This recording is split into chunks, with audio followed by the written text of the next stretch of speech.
Assalamualaikum warahmatullahi wabarakatuh. Kembali lagi dengan saya Ibu Khoirul Anissa SPD. Nah, kali ini kita akan belajar tentang senyawa karbon, khususnya untuk submateri, isomer, dan identifikasi senyawa alkohol dan juga eter. Materi ini digunakan untuk kelas 12 MIPA SMA. Baik, kita sebelum memulai pembelajaran, mari kita cari tahu terlebih dahulu apa tujuan pembelajaran di hari ini. Nah, melalui model problem-based learning dengan berbantuan LKPD, peserta didik dapat menganalisis isomer rangka, posisi, gugus fungsi, dan juga optik pada senyawa karbon khususnya alkanol atau alkohol dan juga metoksialkana atau eter dengan teliti. Yang kedua, mengidentifikasi gugus fungsi senyawa karbon dengan tepat. Yang ketiga, menentukan sifat senyawa karbon dengan benar. Kemudian untuk tujuan keterampilan bisa kita lakukan pada saat melaksanakan pengerjaan tugas di LKPD yang terintegrasi dengan pembelajaran di PowerPoint ini. Nah, untuk alur dari problem-based learning sendiri ada 5. Yang pertama adalah orientasi peserta didik pada masalah. Yang kedua, mengorganisasi untuk belajar. Yang ketiga, membimbing penyelidikan. Yang keempat, mengembangkan dan menyajikan hasil. Yang kelima, menganalisis dan mengevaluasi. Nah, untuk anak-anakku sekalian, kalian bisa akses untuk LKPD atau download LKPD di link yang sudah disediakan. Silakan kalian bisa memulai untuk LKPD-nya dimulai dari orientasi peserta didik pada masalah. Langkah yang pertama dalam problem-based learning yaitu orientasi peserta didik pada masalah. Ya, silakan kalian perhatikan gambar berikut ini. Nah, di sini ada 2 gambar. Pernahkah kalian mendengarkan tentang anestesi?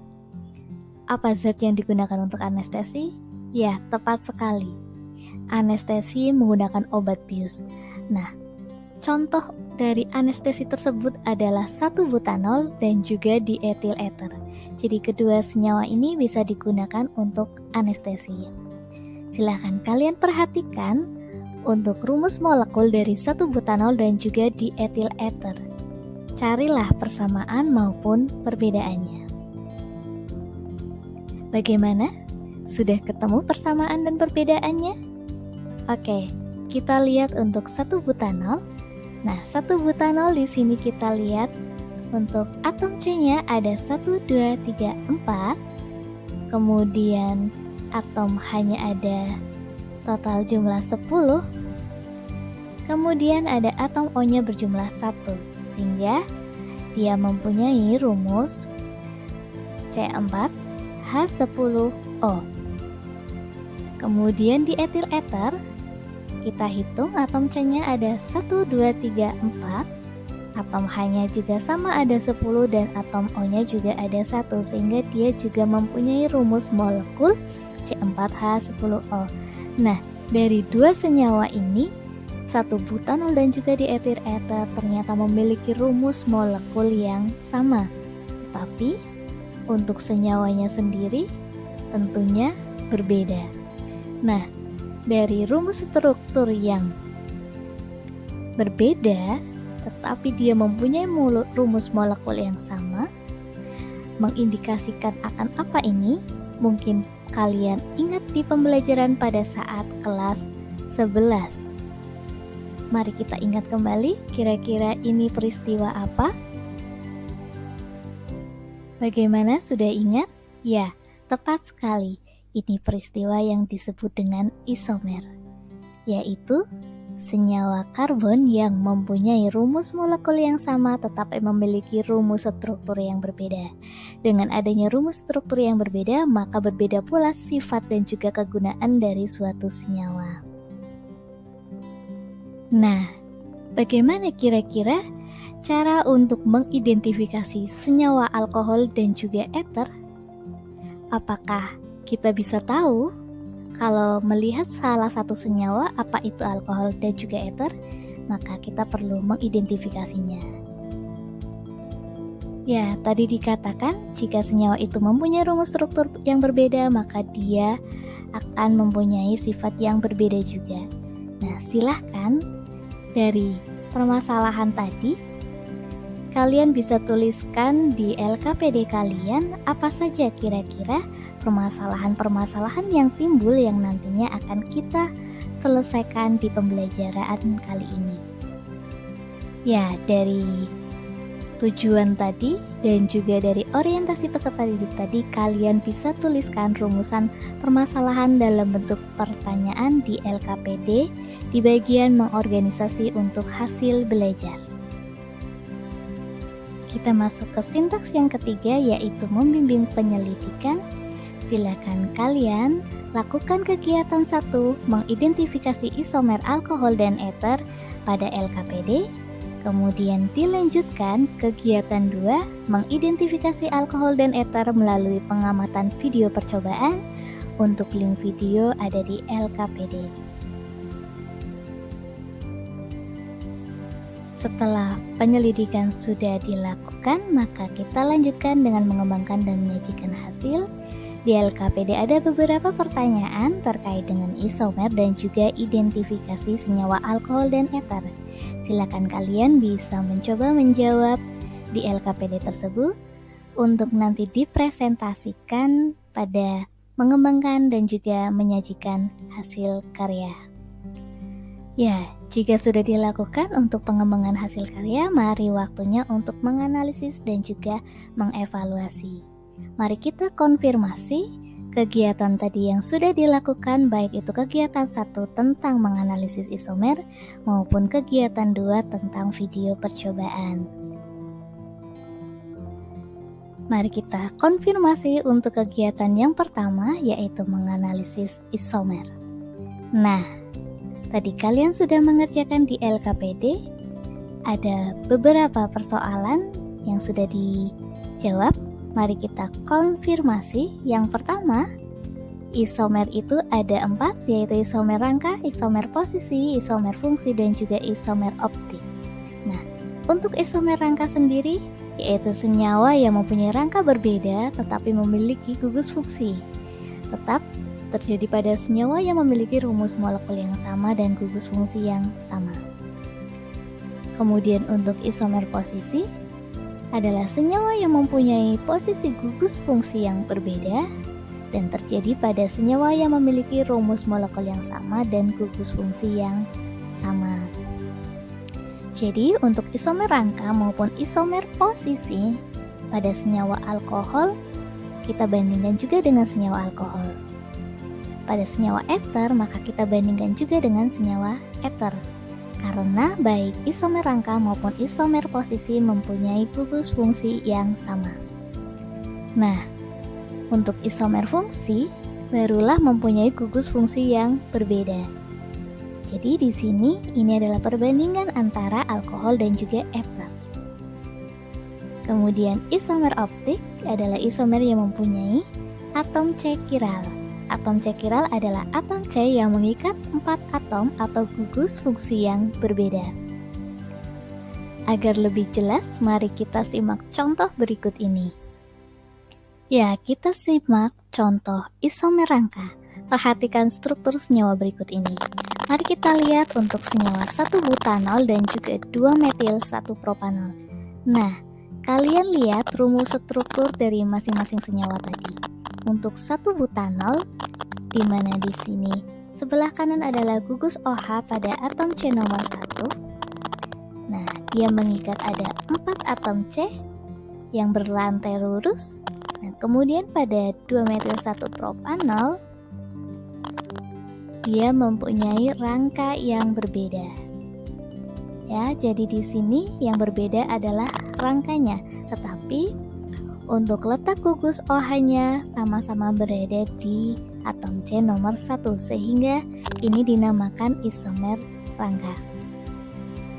Kemudian untuk ether, di sini ada metil propil ether dan juga ada isopropil metil ether. Oke, kita perhatikan gugus fungsi dari eternya. Nah, di sini ada metil ya. Di sini juga ada metil.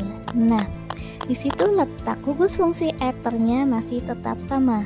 Hanya di bagian sampingnya ini ada gugus fungsi yang sama.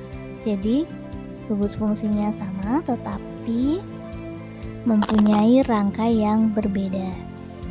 Nah, jadi itu isomer rangka untuk gugus fungsinya berada di atom C yang sama tetapi rangkanya berbeda. Ya, berikutnya adalah contoh untuk isomer posisi. Mari kita perhatikan gugus fungsinya. Untuk yang pertama ada 1 butanol dan juga 2 butanol. Kita lihat untuk gugus OH-nya. Nah, berbeda dengan isomer rangka tadi, kalau di isomer posisi untuk gugus OH, pada butanol terletak pada atom C nomor 1 dan pada 2 butanol terletak pada atom C nomor 2. Nah, di sini terjadi perbedaan posisi pada gugus fungsi OH, maka dinamakan isomer posisi. Nah, kita lihat contoh berikutnya yaitu diethil ether dan juga isopropil metil ether. Nah, untuk letak ethernya di sini yang satunya adalah di atom C nomor 2, satunya lagi di atom C nomor 1. Sehingga letak gugus fungsinya di sini sudah berbeda. Ini yang dinamakan isomer posisi. Nah, untuk contoh yang ketiga yaitu isomer fungsi. Di sini ada 1 butanol dan juga ada diethil ether. Masih mengulang rumus molekul yang sama ya. Kenapa pakai contoh 1 butanol yaitu C4H10O dan diethil ether juga sama C4H10O. Nah, di sini mereka mempunyai rumus molekul yang sama tetapi rumus strukturnya berbeda. Perbedaan di sini ada di letak gugus fungsinya ya, jenis gugus fungsinya. Gugus fungsi OH untuk butanol dan untuk diethil ether di sini juga ada gugus fungsinya ether ya. Jadi untuk gugus fungsi antara alkohol dan juga ether jika berbeda berarti masuk di isomer fungsi. Dengan catatan mereka mempunyai rumus molekul yang sama, artinya jumlah C, H dan juga O sama. Nah, untuk isomer optik sendiri ini terjadi pada atom C chiral, di mana atom C chiral mengikat 4 atom yang berbeda. Di sini contohnya untuk butanol atom C chiral ini mengikat H, mengikat etil, mengikat OH dan juga mengikat metil. Nah, ketika dicerminkan maka akan ada 2 atom C chiral yaitu atom D2 butanol dan juga atom L2 butanol. Nah, untuk rumus isomer optik sendiri yaitu adalah 2 pangkat C chiral. Nah, itu tadi tentang isomer. Mari kita berlanjut ke kegiatan yang kedua yaitu tentang identifikasi senyawa alkohol dan ether yang kita lakukan dengan melihat video percobaan. Untuk link video percobaan bisa diklik di yang sudah disediakan. Kemudian kalian lakukan kegiatan di LKPD. Nah, jika sudah melakukan kegiatan yang ada di LKPD, mari kita konfirmasi bagaimana cara mengidentifikasi senyawa alkohol dan ether. Nah, di sini ada 3 cara untuk identifikasi alkohol dan juga ether. Yang pertama, melalui reaksi dengan logam reaktif atau natrium. Yang kedua, identifikasi melalui reaksi dengan PCl5. Dan yang ketiga, kita akan mengidentifikasi reaksi alkohol primer, sekunder, dan tersier. Nah, untuk identifikasi alkanal atau alkohol dan juga ether atau alkoksialkana, di sini tadi ada 2. Mari kita bahas yang pertama, yaitu untuk reaksi dengan logam reaktif. Nah, salah satu contoh dari logam reaktif ini adalah Na atau natrium. Nah, sehingga di video percobaan kita akan lakukan pencampuran antara sampel alkohol maupun sampel eter dengan logam natrium. Nah, kira-kira setelah dicampurkan apa yang terjadi? Ya, tepat sekali. Pada waktu pencampuran antara alkanol atau alkohol dengan logam natrium, maka terjadi gelembung gas. Sedangkan pada waktu pencampuran antara eter dan juga natrium, maka tidak ada gelembung gas. Adanya reaksi gas ini mengindikasikan bahwa reaksi tersebut melepaskan gas H2. Nah, reaksi ini hanya terjadi pada alkohol, sementara pada eter tidak terjadi. Mari kita lihat reaksinya pada alkohol. Nah, di sini ada 2R, 2ROH plus 2Na menjadi 2RONA plus H2. Nah, di sini ada terjadi gelembung gas. Nah, kemudian yang kedua ada alkoksi alkana atau ROR plus Na, ternyata tidak ada gelembung gas, artinya dia tidak terjadi apa-apa. Nah, sehingga yang terindikasi dengan logam Na atau yang reaktif dengan logam Na hanya alkohol saja. Baik, kita lanjut untuk reaksi dengan PCl5. Nah, setelah dilakukan pencampuran antara alkohol dan juga dengan PCl5 ataupun alkoksi alkana atau eter dengan PCl5, maka di sini yang bereaksi adalah yang alkohol dengan membebaskan gas HCl. Nah, reaksi yang terjadi adalah ROH atau alkohol plus PCl5 akan menjadi RCl plus POCl plus HCl. Nah, di sini ada gas HCl. Kemudian untuk reaksi pada alkoksi alkana atau eter yaitu ROR plus PCl5 menjadi RCl plus RCl plus POCl3. Nah, di sini tidak ada gas HCl. Sehingga untuk reaksi dengan PCl5 untuk alkohol maka akan menghasilkan HCl yang bersifat asam, sedangkan untuk eter tidak menghasilkan HCl. Nah, yang selanjutnya adalah identifikasi alkohol primer, sekunder, dan tersier. Nah, untuk reaksi identifikasi ini, ketiga alkohol tadi, baik yang primer, sekunder, dan tersier, kita reaksikan dengan oksidator yang kuat seperti KMnO4. Dengan bantuan katalis, maka nanti akan didapatkan reaksi atau produk yang berbeda. Nah, untuk alkohol primer, dia mempunyai sifat mudah teroksidasi sehingga membentuk aldehid dan akan teroksidasi dengan cepat membentuk asam alkanoat.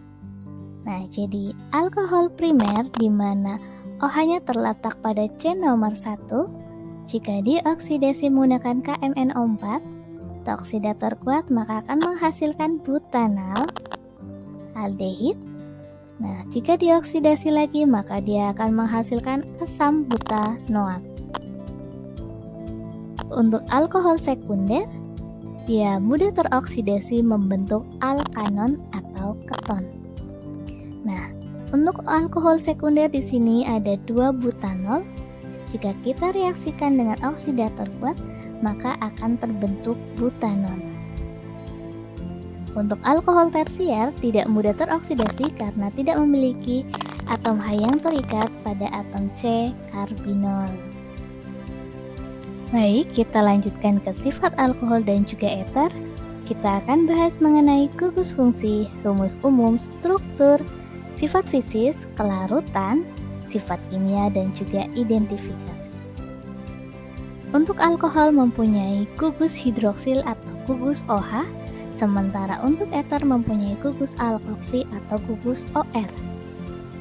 Keduanya sama-sama mempunyai rumus umum yang sama, yaitu Cn H2n plus 2O.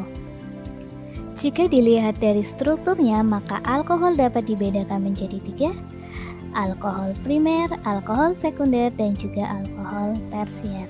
Sementara eter atau alkoksi alkana dapat kita kelompokkan menjadi 2, yaitu yang pertama alkoksi alkana atau eter tunggal yang sederhana, dan yang kedua adalah alkoksi alkana atau eter majemuk.